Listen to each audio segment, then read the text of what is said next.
Autophagy and fasting are two incredibly important and exciting topics right now because together with a ketogenic diet, they're showing great promise in improving devastating conditions like insulin resistance and diabetes and even cancer. Today I'm going to talk about how to measure those things. And I'm going to reference a study where they managed to shrink brain tumors both in mice and humans, and where they developed something called the GKI index. So we're going to talk about what that is and how you can start applying it and know if you're in that therapeutic zone where your body is truly healing and cleaning up. Coming right up. I'm Dr. Ekberg. I'm a holistic doctor and a former Olympic decathlete. And if you want to truly master health by understanding how the body really works, make sure that you subscribe and hit that notification bell so that you don't miss anything. So fasting is pretty straightforward. It's when you don't eat. But autophagy is a little bit more involved. And autophagy develops as a result of not eating. Autophagy means self-eating. So when you're not adding a lot of food, when you're not putting a lot of new nutrients into the body for a period of time, then the body has to get better at using the nutrients that are already there. And one of the best methods of doing that is to get really, really good at cleaning house.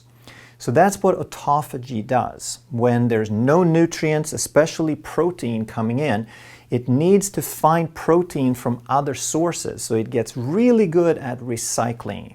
And it starts breaking down debris and cells that have some debris in them and cells that are about to die and pathogens, virus, bacteria, and even cancer cells. All of that stuff, all that debris that you don't need or that's in the way, the body starts looking really hard and it becomes a resource. So it's cleaning and getting resources at the same time. And as a result, autophagy has shown great promise for anti-aging, for reducing cancer, for reducing Alzheimer's and Parkinson, because both cancer and Alzheimer's and Parkinson's are growths. They're stuff growing that shouldn't be there.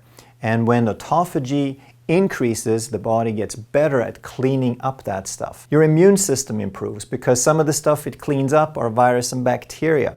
It gets better at detoxing because it goes and cleans a lot. It manages inflammation better, and it can even help mitochondrial repair. So mitochondria is the energy factory in your body. Every cell in your body has them. The brain and the heart and the liver has the most because it needs the most energy. And autophagy can even help with mitochondrial repair.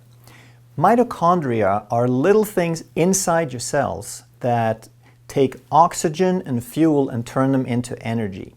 And your body gets about 95% of its energy from mitochondria.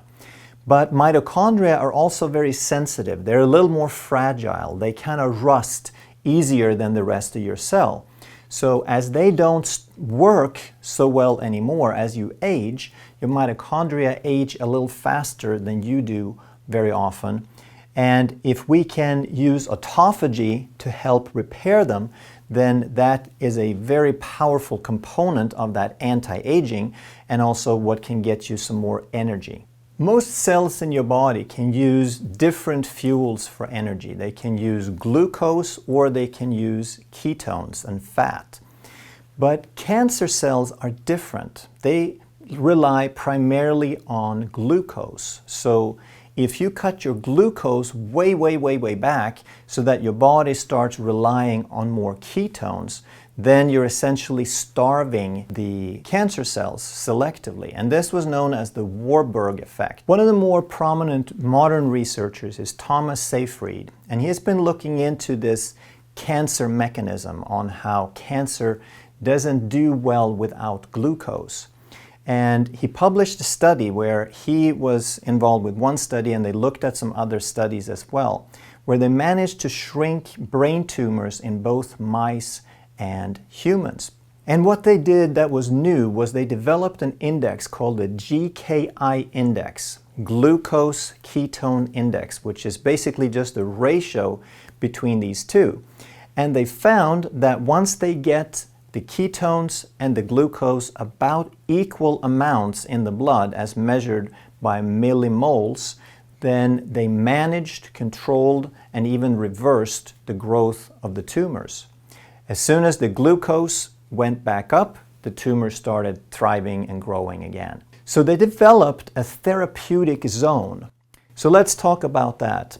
So if we take glucose here in blue and we measure it in millimoles, so don't worry, it's really simple. You take whatever normal number you get for glucose. So in the US, we're talking about glucose somewhere around 100 or around 90. So a normal glucose value of 90 is the same as 5 millimoles. We're converting milligrams per deciliter to millimoles. That's all there is to it. You divide your regular number by 18 and then you get millimoles. If you live in the rest of the world, then you might already get your glucose as millimoles. Ketones are typically measured in millimoles already, so you just divide one by the other. So if you take someone who is eating the standard American diet, they're probably going to have their glucose in around 100, 120, so they're starting out at about a 6, and their ketones will be virtually non-existent. They might have a little bit of ketones in the morning, but they'll be very, very low. They'll be 0 point something or 0.1 or 2. So they'll start off with a GKI ratio somewhere around 30 to 50. Then as they fast, as they get into ketosis, they either fast completely or just cut their carbs way, way back or eliminate them almost totally. Now their glucose starts dropping. As the glucose starts dropping, the body has to start burning fat as an alternative fuel source. And a byproduct of the fat burning is ketones, which is also a brain fuel. So the brain can use glucose or ketones for fuel, and as one goes down, the other goes up, and of course the ratio starts changing. So here in the beginning, as time goes, we might have a ratio of 30, a GKI index of 30, and then as we get going, it gets maybe to 9, and then 6, and then 3, and somewhere when they meet, when we're in this therapeutic zone, we don't have to get quite to 1, but that's sort of the optimal place. But somewhere around 1.5 glucose to 1 part ketones is where we enter this zone. So I just copied this graph off from the research paper, and I don't know why they used different scales on the graph, but the top of the scale is 7 for glucose and 5 for ketones. So when we divide out the numbers, we find that this optimal area, the optimal therapeutic zone, is somewhere, it's starting somewhere between 1 to 2 parts of glucose to ketones. So then you can keep going maybe all the way up to about 0.7, which means that you have more ketones than glucose.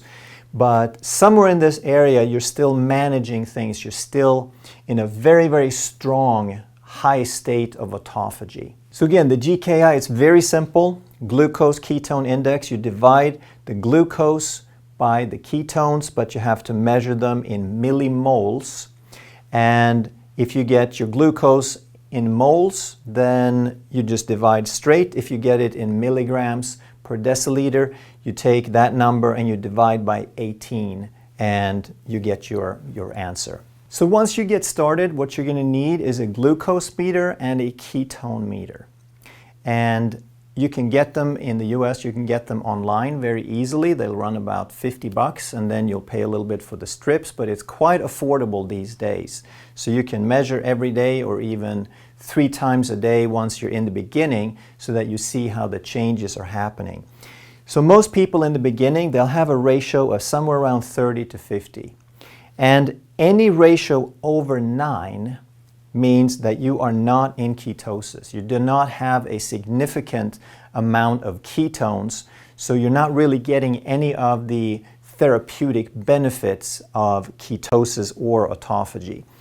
But as you progress, once you're in between 6 and 9, which is not a very powerful, you're not anywhere near the therapeutic zone, but you have at this point a low state of ketosis. And this can be enough for weight loss for a lot of people. A lot of people are going to get great weight loss between 6 and 9. Some people aren't going to get any weight loss between 6 and 9. Depends on genetics, depends on how insulin resistant you are, how long it's been going, physical activity, etc.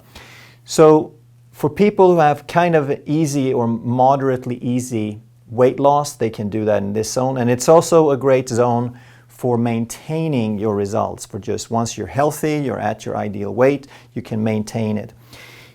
Between 3 and 6 is a medium level of ketosis. Now you're getting a lot of therapeutic benefits to reverse things like type 2 diabetes and insulin resistant. And for most people who have obesity or overweight, they're also going to start shedding pounds at this level. Between 1.5 and 3, you have a high level of ketosis.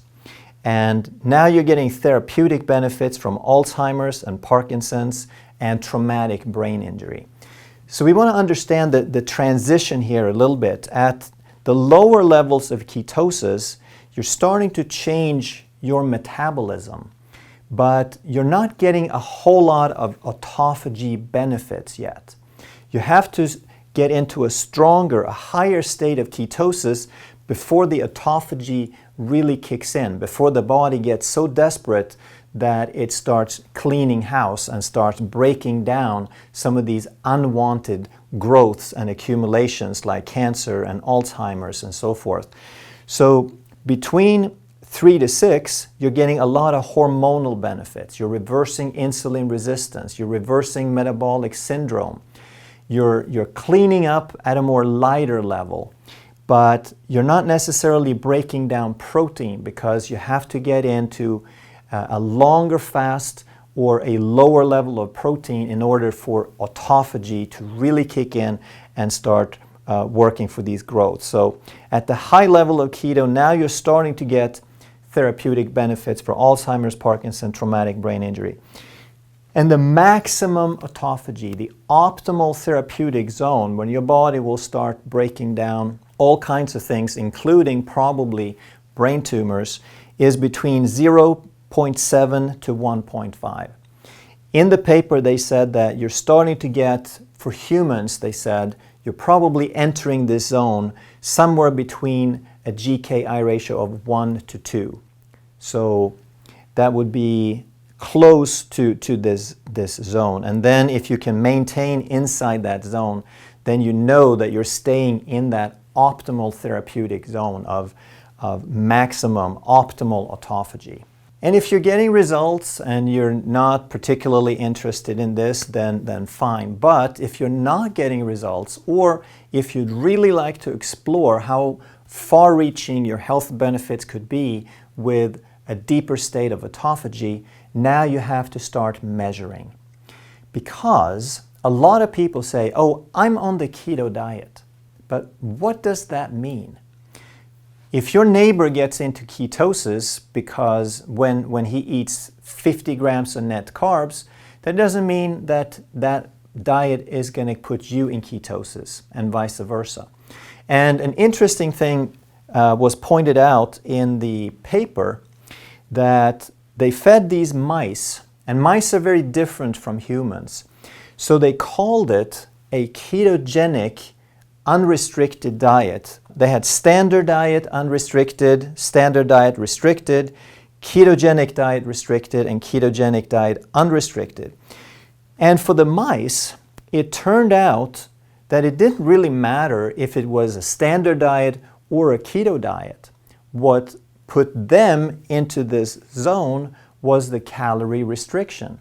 And most studies that have been done earlier on calorie restriction and longevity were done on mice. But the ketogenic diet doesn't really work on mice. They're different. So when they fed the mice a standard unrestricted diet, their GKI ratios were ranging from 15 to 70, and they had no control over the growth. When they fed them a standard diet, restricted, meaning calorie restrictions, they fed them a little bit of everything, but they starved them, they got excellent results, between 3 and 4.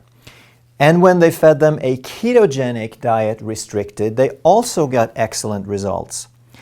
But when they fed them a ketogenic diet unrestricted, the numbers didn't really drop much for the mice, but they do for humans. So the studies that they did, obviously the people got the cancer and the tumors from the standard diet with a very, very high GKI index. So obviously to do the study, they would have to feed them something different. So they gave them a ketogenic diet. Whether it was restricted or unrestricted, they managed to get people into this zone. So that was kind of interesting. But again, it points out two things, that mice and humans are quite different. So we can't just lump them together as far as results. The other thing is that a ketogenic diet doesn't mean ketogenic unless you can measure it and you have actual ketone bodies in your bloodstream.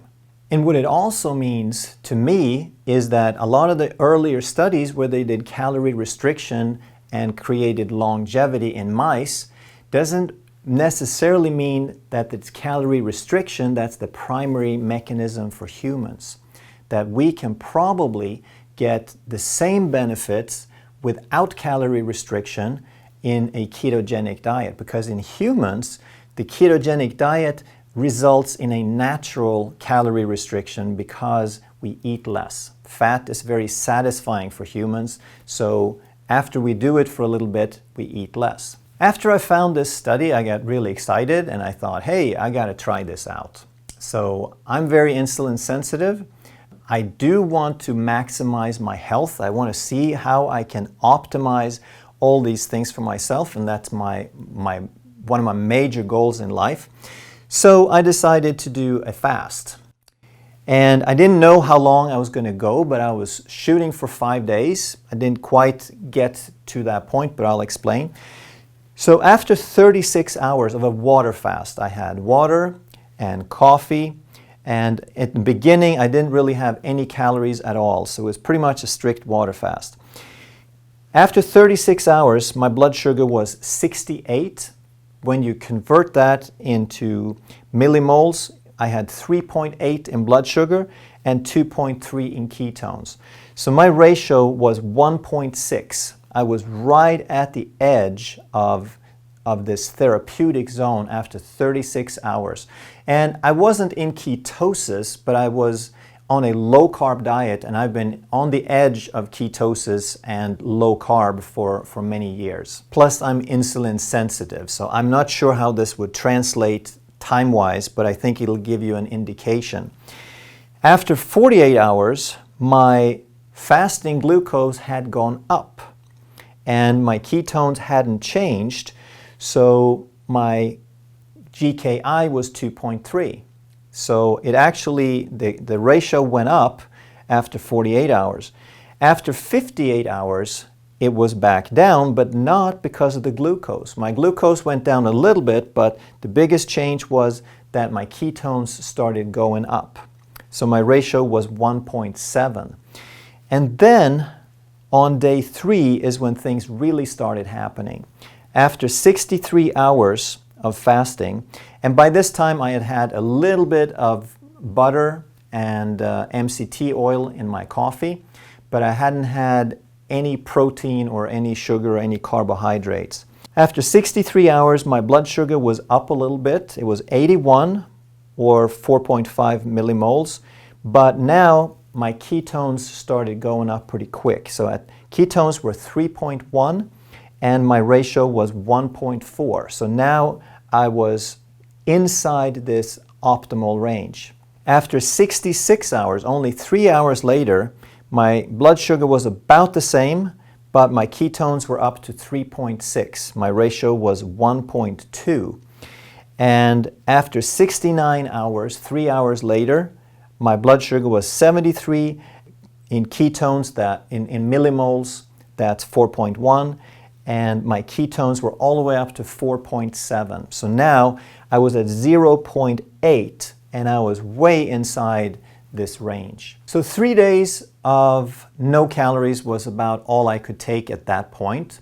I don't know if that's because I was inexperienced, or it's because I'm relatively lean, or because I didn't take enough salt, but I plan to try this again and I'll let you know. Day 4 and 5, I started eating a little bit. I started off with some avocado and sour cream. I didn't eat a whole lot, but I had a few meals. I had two or even 3 meals, but I kept them very low protein and high fat, of course. So day 4 and day 5, I maintained very close to a 1-to-1 ratio between glucose and ketones. And I think it's very possible to sustain this for a good long time, even while you start eating or while you do some intermittent fasting or some fasting mimicking. Everyone has different experiences fasting, and this was my first long fast. I was slightly hungry on the first 2 days, not a big deal. On day 3, I started getting really hungry. And toward the end of day 3, I started getting really lightheaded and craving. So that's where I decided that I was going to start eating again. So now, of course, you're wondering, the next logical question is, how do you get into this zone really fast? Can you do it fast? Well, I would suggest that you learn a little bit first. You learn the mechanisms, you figure out how to measure it, you watch a dozen videos, so you understand fasting and insulin resistance and all these different things. You read up, you watch some videos on autophagy, so you know a little bit more why you're doing it. And then you give it a try. You start with intermittent fasting. You go, if you haven't done it before, you lower your calories, you get into ketosis. You start with intermittent fasting, maybe an 18-6 pattern or a 24, and then you do OMAD, 1 meal a day, just so you know that your body can feel good and it's still functioning even though you're fasting for a little bit. Then you try a 36 or a 42-hour fast or so, and then when you've done that and you're still feeling good, now is when you're ready to go for a little bit longer fast. I would not recommend that you go more than 3 days or a lot more than 3 days. I think 3 to 5 is fine as long as you've done all this gradual trial. But if you're going to go longer, if you're not experienced, I would strongly recommend that you're under a doctor's supervision so that you know that you're covered if something happens. If you do it gradually and you know your body, then you should be fine with 3 to 5 days. Then you start that, you do your 3 to 5 days, and if at any time you don't feel good, a little bit of hunger is good, intermittent, strong hunger that goes away when you drink some water or coffee, that's fine. A little bit of lightheadedness is fine because your body is going to go through some changes, but you shouldn't feel sick. You shouldn't feel really bad. That would be the time to stop the fast and eat something, figure things out, and try again later. If you get through the 3 to 5 days, then you can continue, you can maintain this state with intermittent fasting, with a ketogenic diet, and with low to moderate protein. Protein is the main thing that stops autophagy because the protein is the resource that the body is looking for.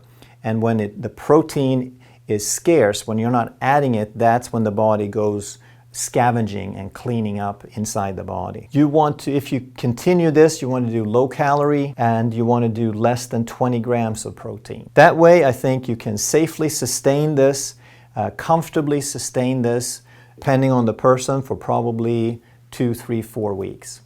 That would be my goal. As I get more experienced with this, I'll try it again in a month or so. and we'll see how it goes. If you found that interesting, you'll probably love a lot of the other videos that we have on related topics about insulin resistance and diabetes and fasting and intermittent fasting and OMAD and so forth. There's a library of videos for you to check out, so study and ask me questions if you have any, and we'll try to get that sorted out. Give us a thumbs up and share the video with anyone that you care about, and I'll see you next time.